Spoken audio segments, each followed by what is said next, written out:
Bagaimana cara mengolah bahan dasar menjadi pakaian? Mari ikuti kegiatan berikut. Ayo membaca, bacalah dengan nyaring. Mengolah bahan dasar pakaian. Indonesia kaya akan bahan dasar pakaian. Ada serat alami yang berasal dari kapas, daun, kayu, batang pohon, kepompong, ulat sutra, dan bulu domba. Ada juga bahan dasar berupa serat buatan seperti nilon. Dahulu bahan dasar pakaian diolah dengan cara sederhana. Daun dijemur hingga kering, kayu dipukul-pukul hingga tipis, kulit hewan direndam dan dikeringkan. Semua diolah menjadi pakaian. Saat ini bahan dasar pakaian diolah dengan cara modern. Bahan dasar diolah menjadi serat, serat dipintal menjadi benang, lalu benang ditenun menjadi kain. Semua itu dilakukan dengan mesin yang canggih. Coba kalian perhatikan gambar berikut ini. Bahan dasar dengan tangan diolah menjadi seperti ini. Ketika dengan mesin diolah menjadi seperti ini. Lalu saat memintal, hasil pintalan dengan mesin itu lebih banyak. Lalu saat menenun, hasil tenunan dengan mesin itu menghasilkan lebih banyak dan lebih cepat. Seperti pada gambar. Cara mengolah kain menjadi pakaian juga semakin maju. Misalnya, kain dijahit dengan tangan, kemudian kain dijahit dengan mesin jahit yang digerakkan kaki. Nah, saat ini kain dijahit dengan mesin jahit modern. Pembuatan pakaian berkembang dengan cepat. Bahan dasar yang digunakan semakin banyak. Mesin-mesin yang mengolah bahan dasar juga bertambah canggih. Pakaian yang dihasilkan semakin beragam. Bersyukurlah kepada Tuhan, karena kita memiliki pakaian. Sekarang ayo berlatih. Bacalah kembali teks mengolah bahan dasar pakaian dengan teliti. Lalu garis bawahi kalimat pertama dari setiap paragraf. Kemudian tuliskan isi cerita dari setiap paragraf tersebut. Misalnya, isi cerita pada paragraf pertama, yaitu bahan dasar terbuat dari bahan alami dan bahan buatan. Lalu paragraf kedua, bahan dasar diolah dengan cara yang sederhana. Lalu pada paragraf ketiga, bahan dasar diolah dengan cara modern.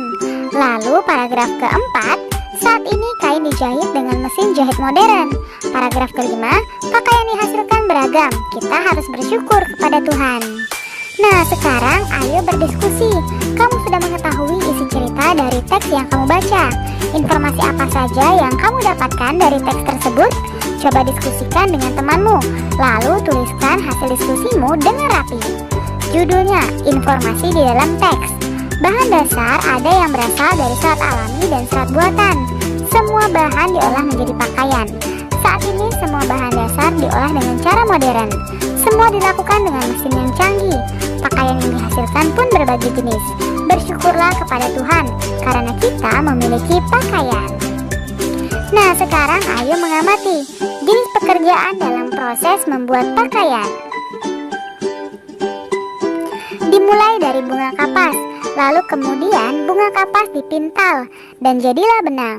Setelah itu benang ditenun hingga menjadi kain. Lalu dari kain ada orang yang membuat pola baju. Setelah itu menjahit baju. Lalu jadilah baju seperti yang kita pakai sekarang. Sekarang coba kalian amati gambar orang-orang yang berjasa dalam membuat pakaian. Pekerjaan mereka beragam, bukan?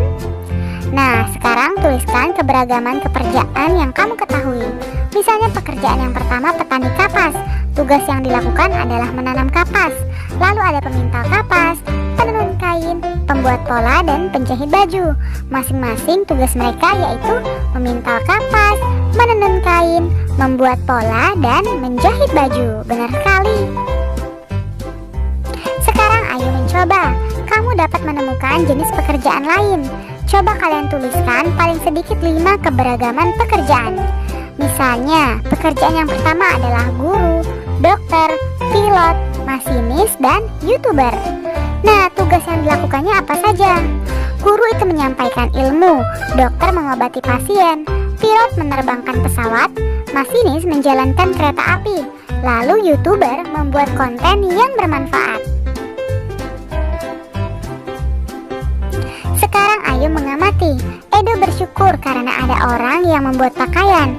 Ia juga bersyukur karena orang tuanya membelikan pakaian untuknya.